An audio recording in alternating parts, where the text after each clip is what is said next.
Vous pensez que la libéralisation de l'énergie a produit un miracle que chaque Français peut constater sur sa facture d'électricité ou de gaz.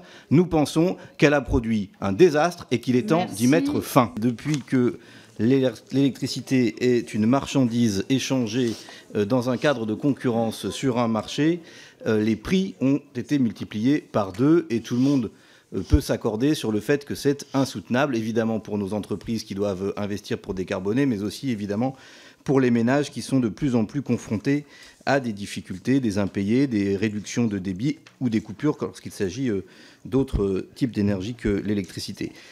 Et donc le sens de cet amendement vise à fixer parmi les objectifs de l'État la sortie de l'énergie du marché, la démarchandisation de l'énergie et la gestion de l'énergie comme un bien commun à l'aune des enjeux climatiques, à l'aune des enjeux de souveraineté également. Ça nous paraît devoir être une priorité absolue si on veut avoir la maîtrise du temps long et pouvoir mener une politique publique et donc une planification pour tenir compte notamment des objectifs climatiques qui sont les nôtres.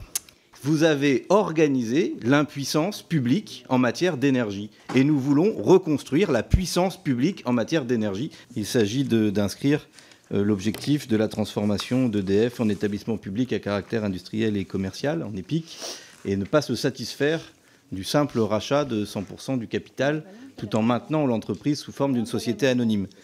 Comprenez bien que face aux enjeux qui sont devant nous, la question de l'accès à la possibilité de financer des investissements plus facilement parce que le coût du capital est moins élevé lorsqu'on investit en tant qu'établissement public que lorsqu'on investit en tant que société anonyme, est un premier élément. Deuxièmement, évidemment, qui dit société anonyme dit actionnaire, dit dividende. Dans l'espèce, c'est l'État qui a prélevé 2 milliards sur EDF, mais on peut très bien imaginer que demain, le capital rouvert permettra à d'autres de prélever de tels dividendes. On a vu que le secteur de l'énergie avait donné lieu à des super profits pour d'autres entreprises.